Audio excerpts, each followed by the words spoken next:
नमस्कार फ्रेंड्स, मैं गौतम कुमार स्वागत करता हूं आपका स्टडी स्पार्क यूट्यूब फैमिली में। आज हम लोग बायोलॉजी का सीरीज कर रहे हैं 67th बीपीएससी का और इसका पार्ट 5 कर रहे हैं। साइंस का बहुत बड़ा वेटेज होता है बीपीएससी के एग्जाम में, लगभग 30 क्वेश्चन होते हैं, जिसमें प्रीवियस एग्जाम है बायोलॉजी का बहुत ज़्यादा क्वेश्चन रहा है, लगभग 15 से 20 क्वेश्चन। इसलिए घटना चक्र चित्रात्मक दृष्टि जो है, दृष्टि चित्रात्मक प्रस्तुतिकरण, उसका बुक कर रहे हैं। काफ़ी अच्छी बुक है। चलिए, हम लोग इससे पहले 4 तक कर चुके हैं। आज शुरू करते हैं स्पाइनल कॉर्ड से। सुषुम्ना या मेरुरज्जु बोलते हैं स्पाइनल कॉर्ड को। स्पाइनल कॉर्ड का कार्य क्या है? ये है स्पाइनल कॉर्ड का पिक्चर, ये देख लीजिए। ऐसा होता है, ये हमारे पीछे जो रीढ़ कार्ड है ना, गर्दन से जुड़ा होता है नीचे कमर तक। ये है स्पाइनल कॉर्ड। इनका कार्य है मस्तिष्क से आने जाने वाले उद्दीपनों का संवहन, यानी कि मस्तिष्क से जो आने जाने वाला इंस्ट्रक्शंस है, उद्दीपन है, उसका ये संवहन करते हैं, उसको ले आते हैं शरीर में प्रतिवर्ती क्रियाओं जैसे रिफ्लेक्स एक्शंस, उस पर नियंत्रण करते हैं। जितने भी बॉडी में रिफ्लेक्स एक्शंस होते हैं उसका कंट्रोल भी करता है ये। तो मेरुरज्जु का बहुत ज़्यादा इंपॉर्टेंट वर्क है स्पाइनल कॉर्ड का। और स्पाइनल कॉर्ड मस्तिष्क से आने जाने वाले उद्दीपनों का संवहन करता है, शरीर में प्रतिवर्ती क्रियाओं का, रिफ्लेक्स एक्शंस का नियंत्रण करता है। ये प्रतिवर्ती क्रियाएं होती क्या है, ये जानना है हमें। देखिए, प्रतिवर्ती क्रियाएं जो होती हैं 2 तरह की होती हैं। एक होता है अबंधित और दूसरा होता है अनुबंधित। अबंधित और अनुबंधित, यानी कि अबंधित बोलते हैं अनकंडीशनड और अनुबंधित होता है कंडीशनड। क्लियर है? अबंधित होगा अनकंडीशनड और अनुबंधित होगा कंडीशनड। ये प्रतिवर्तित क्रियाएं हैं मेरुरज्जु की। और इसके खोज करता है मार्शल हॉल। मार्शल हॉल ने इसकी खोज की थी प्रतिवर्ती क्रियाओं की। उदाहरण के लिए, कील पर पैर पड़ने पर तुरंत पैर पीछे खींच लेना, है ना। एग्जाम्पल, कैसे पता चलता है कि हमारे बॉडी में कील जो है चुभ रहा है? तो ये सारा जो इंस्ट्रक्शंस है इसी के थ्रू मस्तिष्क तक जाता है और मस्तिष्क फिर इसको रिटर्न वहां तक देता है। तो ये एग्जाम्पल दिया है, कील पर पैर पड़ने पर तुरंत पैर पीछे खींच लेना, ये प्रतिवर्ती क्रियाओं के उदाहरण है। क्वेश्चन ऐसा भी बन सकता है, प्रतिवर्ती क्रियाओं के उदाहरण है कील पर पैर पड़ने पर तुरंत पैर पीछे खींच लेना, ये प्रतिवर्ती क्रियाएं के उदाहरण है। न्यूरोट्रांसमीटर, ये है नॉरएड्रेनालिन नामक रासायनिक द्रव्य है। ये नॉरएड्रेनालिन नामक रासायनिक द्रव्य है न्यूरोट्रांसमीटर। ये हमारे मस्तिष्क की क्रियाओं को नियंत्रित करता है। इस बारे में हम पढ़े थे। नॉरएड्रेनालिन नामक रासायनिक द्रव्य है, उसका नाम है न्यूरोट्रांसमीटर। न्यूरोट्रांसमीटर नाम है नॉरएड्रेनालिन नामक रासायनिक द्रव्य। न्यूरॉन है तंत्रिका उत्तक की इकाई। न्यूरॉन क्या है?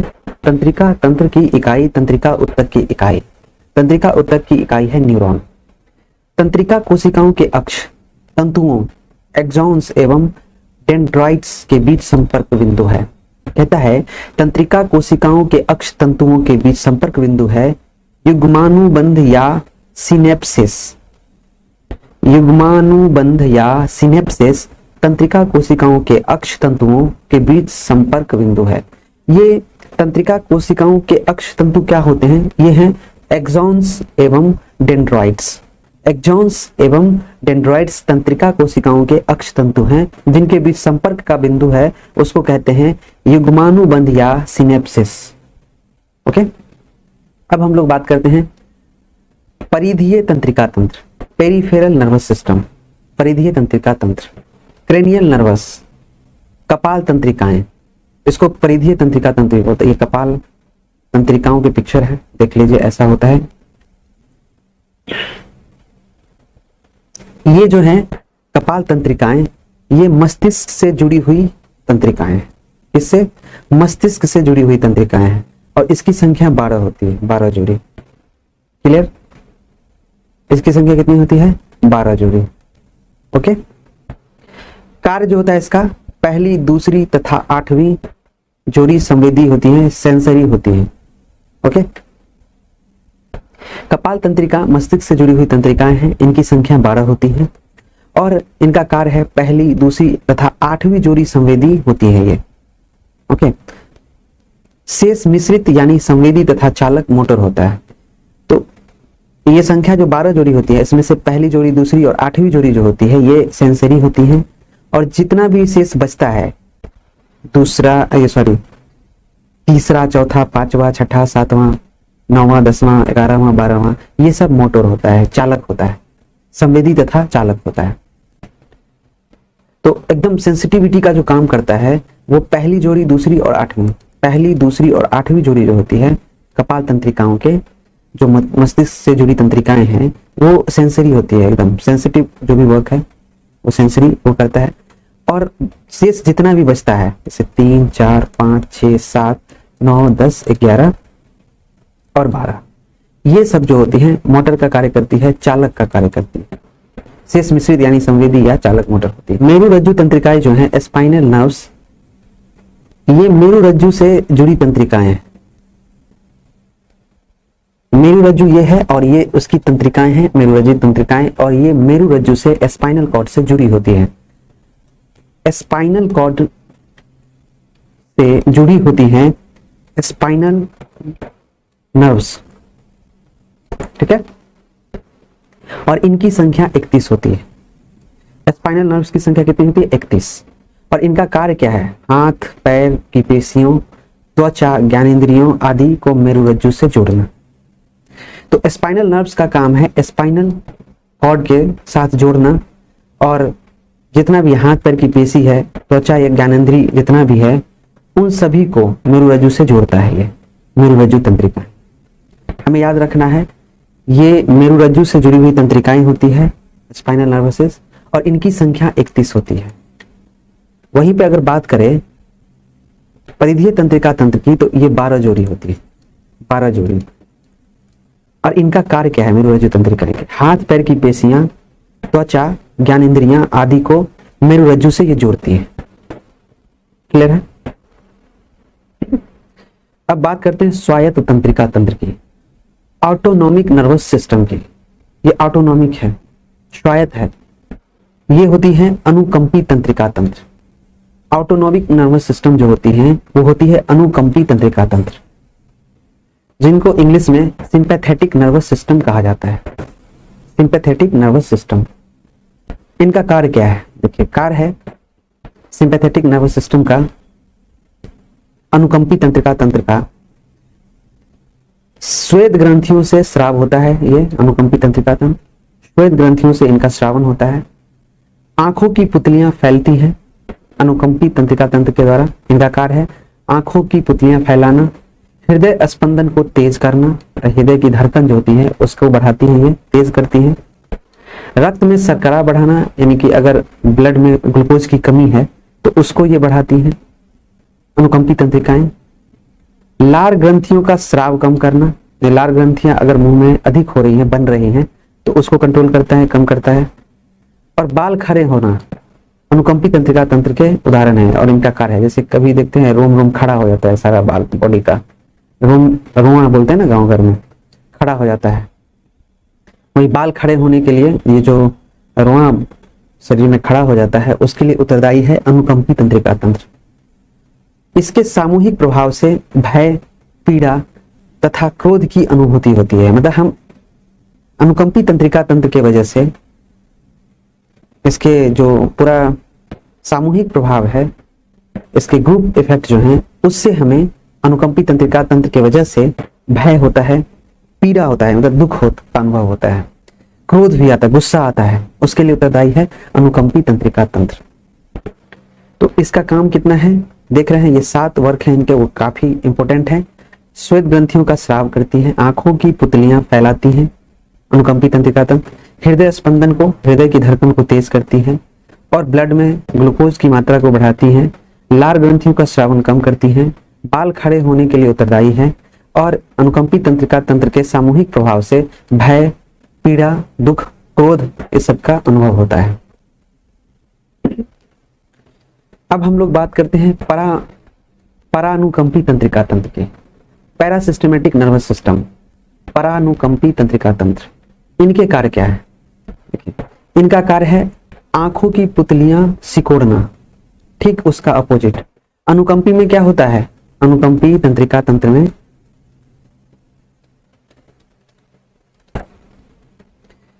आंखों की पुतलियां यहां पर फैलती हैं, फैलाना इनका कार्य है। और परानुकंपी में क्या होता है, आंखों की पुतलियां सिकुड़ती है, यहाँ पे सिकुड़ना इसका काम। यहाँ पे लाड़ का स्रावन बढ़ता है, यहाँ पे लाड़ के स्राव को बढ़ाती है परानुकंपी तंत्रिका तंत्र। बट अनुकंपी तंत्रिका तंत्र में लाड़ के स्राव को कम करती है। ठीक अपोजिट है, परानुकंपी तंत्रिका तंत्र में क्या होता है, लाड़ के स्राव को बढ़ाता है और अनुकंपी तंत्रिका तंत्र लाड़ के स्रावन को कम करता है। यहाँ पे मूत्राशय की पेशियों में संकुचन होता है। जो मूत्राशय की पेशी होती है, जहां से पेशाब निकलती हैं, उनमें संकुचन होता है। यहाँ पर आंतरीय जो आंत होता है ना, आंतरीय भित्ति में संकुचन होता है। आंत के अंदर का जो भित्ति होता है वो सिकुड़ता है। संकुचन का मतलब सिकुड़ना, ठीक है। तो मूत्राशय की पेशियों में सिकुड़न होता है, आंतरीय भित्ति में भी सिकुड़न होता है, संकुचन होता है। और यहाँ पर पाचक रसों में वृद्धि होती है। पाचक रस में वृद्धि होती है परानुकंपी तंत्रिका तंत्र के द्वारा। और इसके सामूहिक प्रभाव से आराम एवं सुख की अनुभूति होती है। लेकिन अनुकंपी तंत्रिका तंत्र में क्या होता है, उसके सामूहिक प्रभाव से भय, पीड़ा, जिसको दुख बोलते हैं, क्रोध, इन सब चीजों की अनुभूति होती है। लेकिन परानुकंपी तंत्रिका तंत्र में इनके सामूहिक प्रभाव से हमें आराम मिलता है, सुख की अनुभूति होती है, अच्छा फीलिंग आता है। उसके लिए उत्तरदायी कौन है, परानुकंपी तंत्रिका तंत्र। ओके, एक बार और देखते हैं इसको। परानुकंपी तंत्रिका तंत्र, पैरासिस्टेमेटिक नर्वस सिस्टम, इसका कार्य है आंखों की पुतलियां सिकोड़ना, लार के स्राव को बढ़ाना, मतलब लार का जो श्रावण होता है उसको बढ़ाना, मूत्राशय की पेशियों में संकुचन, आंतरीय भित्ति में संकुचन, पाचक रसों में वृद्धि, और इसके सामूहिक प्रभाव से आराम एवं सुख की अनुभूति होती है। हम लोगों ने जो पढ़ा है उसको रिवाइज करते हैं। जो हम लोग का स्टाइल है रिवीजन करने का, उसी को कंटिन्यू करते हैं। हमने पढ़ा स्पाइनल कॉर्ड, मेरु रज्जु एंड सुषुम्ना इसके नाम है। इनके कार्य हैं मस्तिष्क से आने वाले या जाने वाले उद्दीपनों का संवहन करना, शरीर में प्रतिवर्ती क्रियाओं जैसे रिफ्लेक्स एक्शंस बोलते हैं उसका नियंत्रण करना। इनकी प्रतिवर्ती क्रियाएं हैं अबंधित और अनुबंधित, अनकंडीशनड, कंडीशनड। और इनके खोजकर्ता थे मार्शल हॉल। हॉल है ये, छेदन हॉल होता है ना, मार्शल हॉल प्रतिवर्ती क्रिया के खोज करता है। अच्छा, उदाहरण के लिए इन्होंने बताया कि कील पर जो पैर पड़ता है और जैसे चुभने का जो अनुभव आता है, तुरंत पैर हम पीछे खींच लेते हैं, ये क्रियाएं जो होती हैं प्रतिवर्ती क्रियाएं कहलाती। क्वेश्चन बनने का चांस है, कील पर पैर पड़ने पर तुरंत पैर को पीछे खींच लेना कौन सी क्रिया है? आंसर होगा प्रतिवर्ती क्रिया। परीक्षा दृष्टि से हमने पढ़ा नॉर एड्रीनलिन नामक रासायनिक द्रव्य है, उसका क्या नाम है? न्यूरोट्रांसमीटर। न्यूरॉन क्या है? तंत्रिका उत्तक की इकाई। तंत्रिका कोशिकाओं के अक्ष तंतु एक्सॉन्स एवं डेंड्राइट्स कहते हैं, उनके बीच संपर्क बिंदु है युग्मानुबंध या सिनेप्सिस। ओके, फिर हमने पढ़ा परिधीय तंत्रिका तंत्र, पेरिफेरल नर्वस सिस्टम। कपाल तंत्रिकाएं हैं क्रेनियल नर्वस, इनका फिगर है ये परिधीय तंत्रिका तंत्र की। अब देखिए ये क्या है, मस्तिष्क से जुड़ी हुई तंत्रिकाएं हैं और इनकी संख्या 12 जोड़ी है। इनका कार्य क्या है? इनकी तंत्रिकाओं के पहली और दूसरी और 8वीं जोड़ी जो होती है वो सेंसरी होती है, संवेदी होती है, काफी संवेदनशील होती है। और शेष जो होती है मिश्रित यानी संवेदी या चालक, दोनों होता है। ऐसा नहीं है कि सिर्फ मोटर ही होता है, इसमें जो कुछ होते हैं वो सेंसर भी होते हैं। तो कुछ संवेदी तथा चालक होते हैं, वो मोटर होती है। पहली, दूसरी और 8वीं को छोड़कर जो जुड़ी होती है वो संवेदी और चालक दोनों होती है। बात करते हैं मेरुरज्जु तंत्रिका यानी कि स्पाइनल नर्वस की। ये स्पाइनल कॉर्ड है मेरुरज्जु, और यहाँ पे स्पाइनल नर्वस है। ये तंत्रिका है, मेरुरज्जु तंत्रिका है, और ये मेरुरज्जु है। इनके बारे में कह रहा है। मेरुरज्जु को आपने देखा, ऐसा पिक्चर है ये, जो कि गर्दन से लेकर मतलब ब्रेन के पास से नीचे कमर तक होता है ये हड्डी, और ये मेरुरज्जु तंत्रिकाएं जो होती हैं इससे जुड़ी होती हैं। मेरुरज्जु से जुड़ी तंत्रिकाएं हैं ये, इनमें जुड़ी होती हैं ये, और इनकी संख्या 31 जोड़ी होती है। 31 जोड़ी होती है इनकी संख्या। और परिधीय तंत्रिका तंत्र की में जो जोड़ी होती है संख्या 12 होती है, दोनों याद रखना है। और मेरुरज्जु तंत्रिका का जो कार्य है वो हाथ पैर की पेशियां, त्वचा, ज्ञानेंद्रियां आदि को मेरुरज्जु से जोड़ना इनका कार्य है। हाथ पैर की पेशियां और त्वचा की जो ज्ञानेंद्रियां है, त्वचा ज्ञानेंद्रियां मतलब जो 5 ज्ञानेंद्रियां है ना, उन सभी को जोड़ती है ये मेरुरज्जु से। त्वचा ज्ञानेंद्रियों को मेरुरज्जु से जोड़ना। आगे है स्वायत्त तंत्रिका तंत्र, ऑटोनोमिक नर्वस सिस्टम इसे बोलते हैं। अनुकंपी तंत्रिका तंत्र, sympathetic nervous system in English. इनका कार्य क्या है? ऑटोनोमिक है नर्वस सिस्टम, स्वायत्त तंत्रिका तंत्र। इनका कार्य है श्वेत ग्रंथियों से स्रावन होता है, आंखों की पुतलियां फैलाना, हृदय स्पंदन को तेज करना, रक्त में शर्करा बढ़ाना, लार ग्रंथियों का स्राव कम करना, बाल खड़े होना। इसके सामूहिक प्रभाव से भय, पीड़ा तथा क्रोध की अनुभूति होती है और ये होती है ऑटोनोमिक नर्वस सिस्टम के अंतर्गत सिंपैथेटिक नर्वस सिस्टम में, यानी कि स्वायत्त तंत्रिका तंत्र के अंतर्गत अनुकंपी तंत्रिका तंत्र में। अब दूसरा हम लोग पढ़ते हैं स्वायत्त तंत्रिका तंत्र के अंतर्गत परानुकंपी तंत्रिका तंत्र, पैरासिम्पैथेटिक नर्वस सिस्टम। इनका कार्य ठीक अनुकंपी तंत्रिका तंत्र के अपोजिट होता है। क्या होता है? आंखों की पुतलियां सिकोड़ना, इनका काम है आंखों की पुतलियां को सिकोड़ना, सिकोड़ते हैं ये, और अनुकंपी तंत्रिका तंत्र इनको फैलाते हैं। यहीं पे परानुकंपी तंत्रिका तंत्र लार के श्रावण को कम करता है, जो लार बनता है ना मुंह में उसको ये कम करता है, बढ़ाता है, ये लार के श्रावण को बढ़ाता है, लेकिन अनुकंपी तंत्रिका तंत्र कम कर देता है उसे। वहीं परानुकंपी तंत्रिका तंत्र जो है, और ये हिस्सा किसका है? ये हिस्सा है स्वायत्त तंत्रिका तंत्र की, ऑटोनोमिक नर्वस सिस्टम की। इनका कार्य है मूत्राशय की पेशियों में संकुचन पैदा करना, आंतरीय भित्ति में संकुचन पैदा करना, पाचक रसों में वृद्धि करना, और परानुकंपी तंत्रिका तंत्र के सामूहिक प्रभाव से हमें जो अनुभूति होती है, आराम की होती है, सुख की होती है, इत्यादि इत्यादि। क्लियर है? अब हम लोग बढ़ते हैं अंतःस्रावी तंत्र पर, जिसको ग्लैंड्स बोलते हैं, ग्रंथियों के बारे में पढ़ते हैं। अंतःस्रावी तंत्र, अंतःस्रावी तंत्र के अंतर्गत आती हैं ग्लैंड्स, ग्रंथियां। ये हैं उनके ग्रंथियों के बारे में यहाँ पे पिक्चर दिया गया है, देख लीजिए, है ना। ये श्वास नली है, यहाँ से पूरा नीचे तक दिया हुआ है। ग्रंथियों की परिभाषा हम जानते हैं। ऐसी कोशिकाएं, उत्तक या अंग जो पदार्थों का संश्लेषण कर उन्हें स्रावित करती हैं, वो ग्रंथियां कहलाती हैं। ऐसी कोशिकाएं, उत्तक या अंग जो पदार्थों का संश्लेषण कर उन्हें श्रावित करती हैं, बाहर निकालती हैं, वो ग्लैंड्स कहलाती हैं। तो ये कोशिकाएं या उत्तक या अंग क्या है? जैसे मुख से कोई भी भोजन खाए और इसके अंतर्गत संश्लेषण हुआ और फिर यहाँ से क्या हुआ? श्रावण हो गया, यहाँ से जहां से भी, तो इसको ग्लैंड्स कहा जाता है, ग्रंथियां कहा जाता है। इनके कार्य क्या है?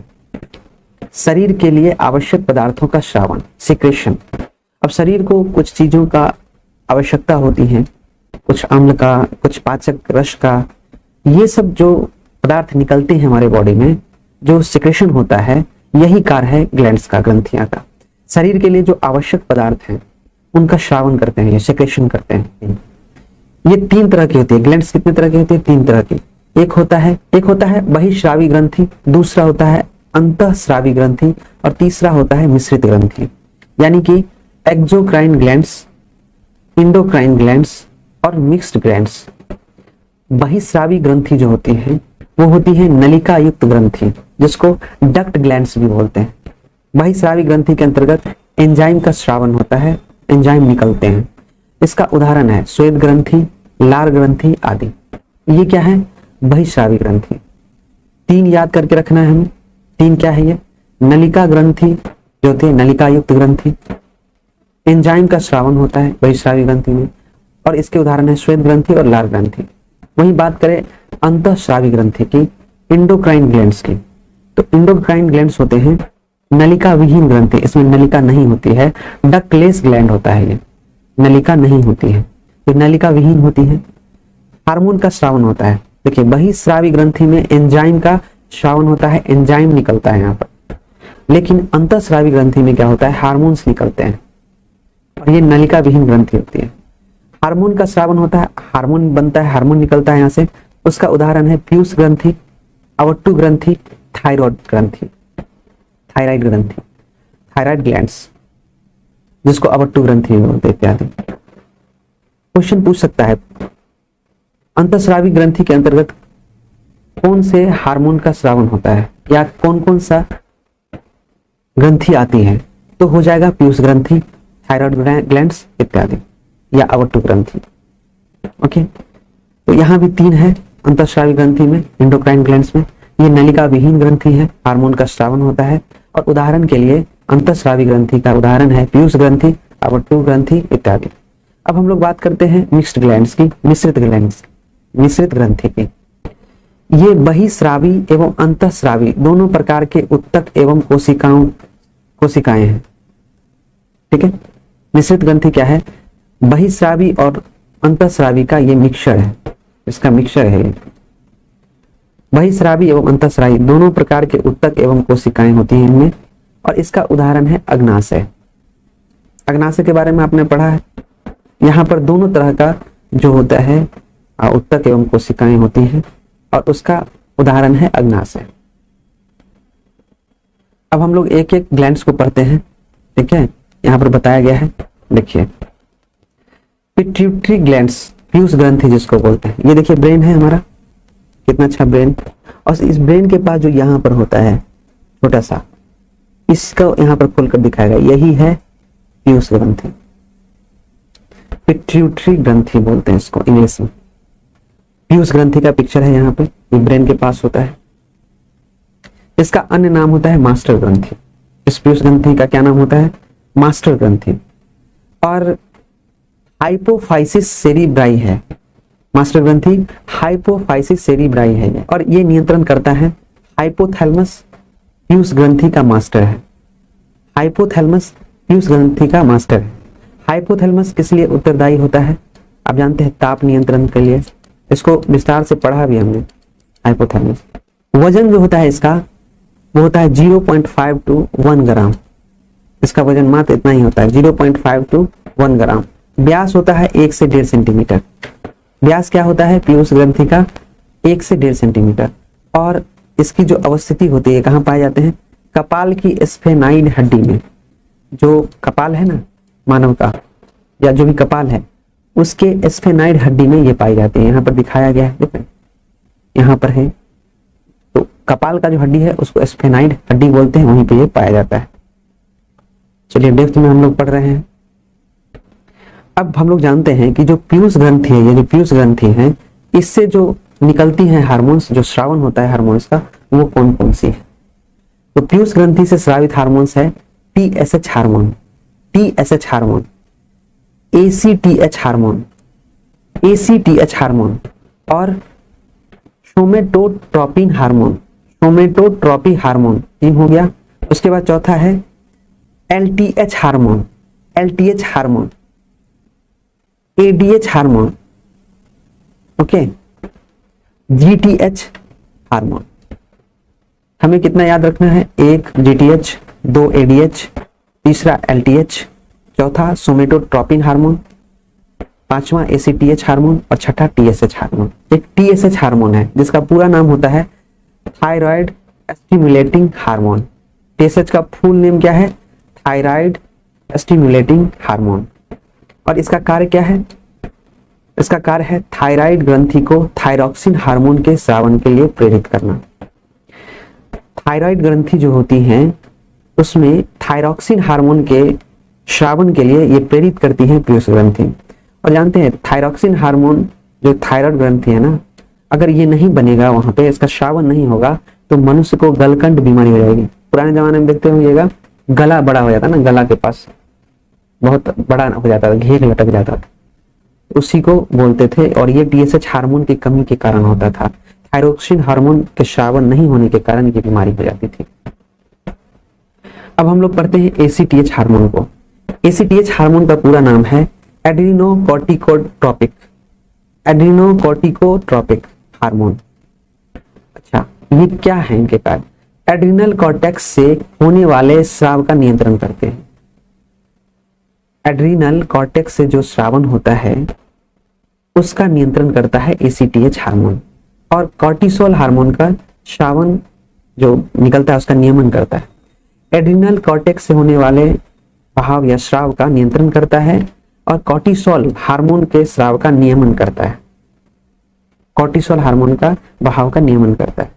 दो काम करता है, एड्रिनल कॉर्टेक्स और कॉर्टिसोल हार्मोन, इन दोनों को करता है। एक एड्रिनल कॉर्टेक्स का नियंत्रण करता है और कॉर्टिसोल हार्मोन के स्राव का नियमन करता है।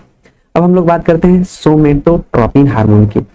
सोमेटोट्रोपिन हार्मोन का कार्य क्या है? देखिए, इसका अन्य नाम है वृद्धि हार्मोन। सोमेटोट्रोपिन का अन्य नाम है वृद्धि हार्मोन और इसका कार्य है शरीर की वृद्धि का नियंत्रण करना। इसका कार्य क्या है? शरीर की वृद्धि का नियंत्रण करना। सोमेटोट्रोपिन हार्मोन, इसका कार्य है शरीर की वृद्धि का नियंत्रण करना। और इसके कमी से जो रोग होता है वो होता है बौनापन, और अधिकता से होता है भीमकायता, एकदम गिगेंटिज्म हो जाएगा, बहुत विशाल काय बॉडी हो जाएगा अगर बहुत ज्यादा इसकी अधिकता हो जाएगी सोमेटोट्रोपिन हार्मोन की। तो आप देखते हो किसी किसी को बहुत लंबा चौड़ा मोटा तगड़ा एकदम हो जाता है ना, भीमकाय शरीर, तो उसके लिए उत्तरदायी है, रिस्पॉन्सिबल है सोमेटोट्रोपिन हार्मोन।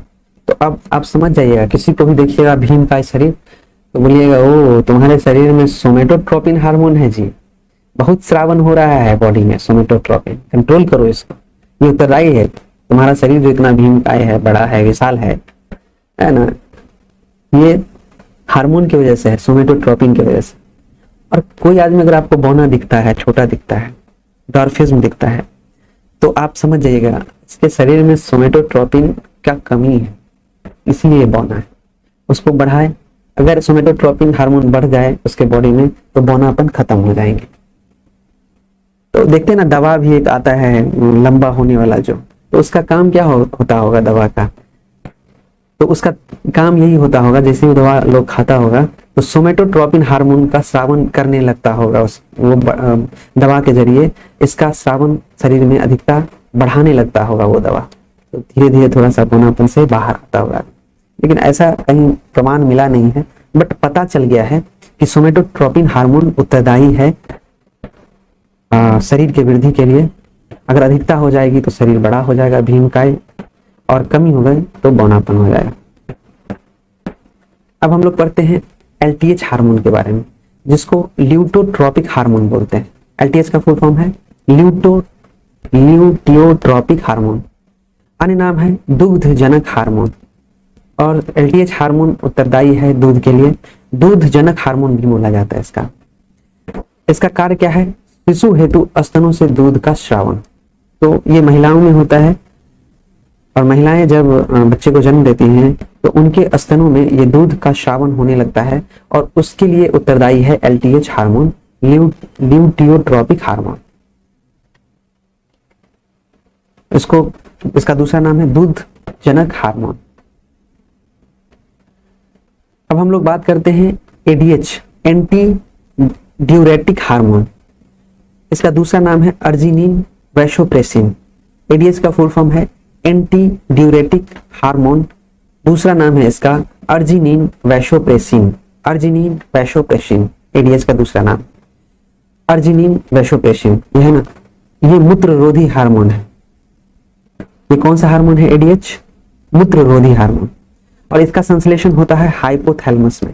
कहाँ संश्लेषण होता है एडीएच हार्मोन का? हाइपोथैलेमस में। और ये जमा कहाँ होता है? पीयूष ग्रंथि में। इसका संग्रहण होता है पीयूष ग्रंथि में। क्लियर है? एडीएच हार्मोन का संग्रहण कहाँ होता है? पीयूष ग्रंथि में, और संश्लेषण कहाँ होता है? हाइपोथैलेमस में। इसका कार्य क्या है? शरीर में जल संतुलन बनाए रखने में सहायक होता है। तो बॉडी को पता है कि एक मात्रा में जल की आवश्यकता होती है, तो उसमें जो संतुलन चाहिए, जैसे ही घटेगा तो हमें प्यास लगने लगता है, उसके लिए उत्तरदायी क्या है? जैसे ही बॉडी में जल संतुलन बनाने की बात होगी तो एडीएच हार्मोन उसके लिए उत्तरदायी होगा। इसका काम ही होगा कि शरीर में पानी की मात्रा को कमने नहीं देना। तो जैसे ही कमेगा तो ये हार्मोन सायरन की तरह आपके बॉडी में वार्न करने लगता है, जैसे आपको प्यास लग गया, या फिर आदमी अत्यधिक पानी अगर शरीर में कम जाती है तो बेहोश हो जाता है, गिर जाता है, फिर उसको अलग से पानी चढ़ाना पड़ता है, ये सब चीजें होती हैं। तो एडीएच जो होता है हार्मोन, एंटी ड्यूरेटिक हार्मोन, शरीर में जल संतुलन बनाए रखने में सहायक होता है। अब हम लोग पढ़ते हैं जीटीएच, गोनेडोट्रोपिक हार्मोन के बारे में। गोनेडोट्रोपिक हार्मोन जीटीएच बोलते हैं full form, gonadotropic hormone. FSH folic stimulating hormone होता है, जीटीएच और एफएसएच। फॉलिक जीटीएच के अंदर जो होता है एफएसएच फॉलिकल स्टिमुलेटिंग हार्मोन, इसका काम क्या है, वृषण में शुक्राणु जनन में सहायता, तो शुक्राणु जनन में सहायता करता है वृषण में, और अंडाशय में फॉलिकल की वृद्धि में मदद करता है। एफएसएच का काम क्या है, वृषण में शुक्राणु जनन में सहायता करता है, ओके, और अंडाशय में फॉलिकल की वृद्धि में मदद करता है, और साथ ही साथ मासिक धर्म का नियमन करता है। जो महिलाओं में होती है मासिक धर्म, उसका जो नियमन है वो उसके लिए उत्तरदायी है FSH follicle stimulating hormone, FSH hormone उसके लिए उत्तरदायी। अब हम लोग बात करते हैं LH luteinizing hormone, LH hormone की बात करते हैं जिसका नाम है ल्यूटिनाइजिंग हार्मोन। और एलएच हार्मोन उत्तरदायी है लैंगिक लक्षणों के विकास के लिए, तो लैंगिक लक्षणों का जो विकास होता है शरीर में उसके लिए उत्तरदायी है एलएच हार्मोन ल्यूटिनाइजिंग हार्मोन। महिलाओं में देखते हैं ना लैंगिक लक्षण का विकास होने लगता है तो उसके लिए भी एलएच है। पुरुषों में भी जो लैंगिक लक्षण होते हैं उसका जो विकास होता है उसके लिए एलएच हार्मोन उत्तरदायी है। हम लोगों ने अच्छे से पढ़ लिया है इसे, चलिए देखते हैं क्या क्या पढ़ा है हम लोगों ने, एक बार रिवाइज करते हैं। हम लोग पढ़ रहे थे अंतःस्रावी तंत्र जिसमें पढ़ा ग्लैंड्स। ग्लैंड्स का परिभाषा है ऐसी कोशिकाएं उत्तक अंग जो पदार्थों का संश्लेषण कर उन्हें श्रावित करती हैं। कार्य क्या है, शरीर के लिए आवश्यक पदार्थों का श्रावण सिक्रेशन करना, शरीर के लिए आवश्यक पदार्थों का। इसके प्रकार हैं बहिःस्रावी ग्रंथि, अंतःस्रावी ग्रंथि, मिश्रित ग्रंथि। बहिःस्रावी ग्रंथि एक्सोक्राइन ग्लैंड्स, ये 3 कार्य हैं इनके। नलिका युक्त ग्रंथि होती है, डक्ट ग्लैंड बोलते हैं। और बहिःस्रावी ग्रंथि में एंजाइम का श्रावण होता है, सिक्रेशन होता है, एंजाइम का सिक्रेशन। इसका उदाहरण है श्वेत ग्रंथि, लार ग्रंथि आदि। और श्वेत ग्रंथि, लार ग्रंथि सब में एंजाइम पाए जाते हैं। अंतःस्रावी ग्रंथि जो है एंडोक्राइन ग्लैंड्स, इनके भी 3 महत्वपूर्ण बिंदु हैं, पॉइंट है। वो है नलिका विहीन ग्रंथि होती है। सबसे पहले ये डक्टलेस ग्लैंड है, नलिका होती नहीं है इसमें, और यहाँ पर हार्मोन का श्रावण होता है, हार्मोन का सिक्रेशन होता है, ओके। फिर हम लोग यहाँ पे इसके एग्जांपल्स देख लेते हैं।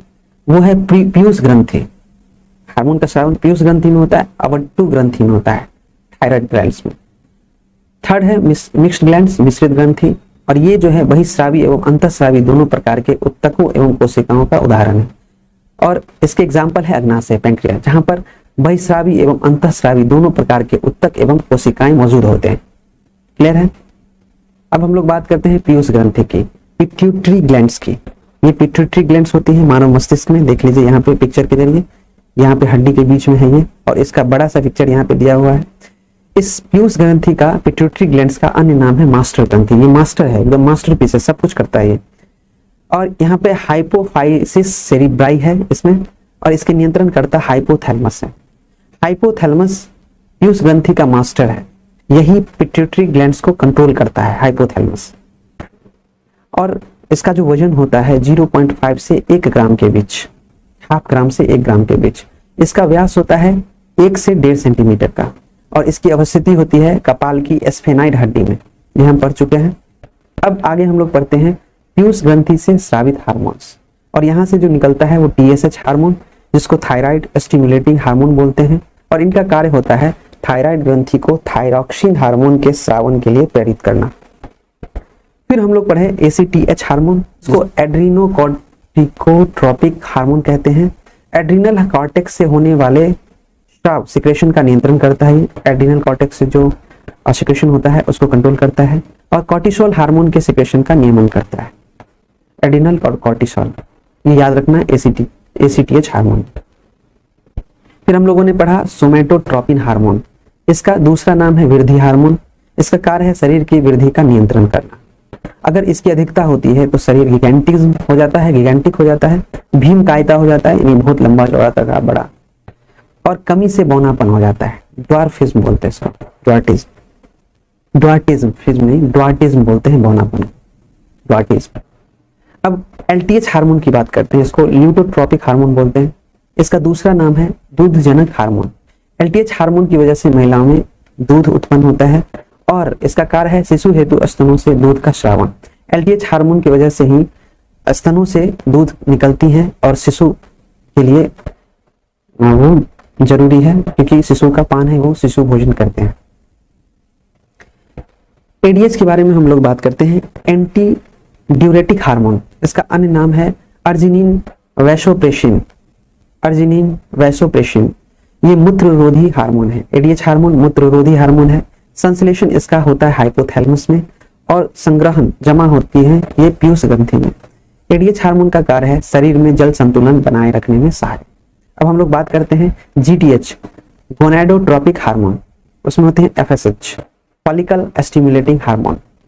अच्छा, एफएसएच का कार्य क्या है? वृषण में शुक्राणु जनन में सहायता करना और अंडाशय में फॉलिकल की वृद्धि में मदद करना, साथ ही साथ महिलाओं में मासिक धर्म का नियमन करना। अब हम लोग बात करते हैं एलएच की। एलएच हार्मोन है ल्यूटिनाइजिंग हार्मोन और इस एलएच हार्मोन की वजह से लैंगिक लक्षणों का विकास होता है, शरीर में लैंगिक लक्षणों का विकास होता है।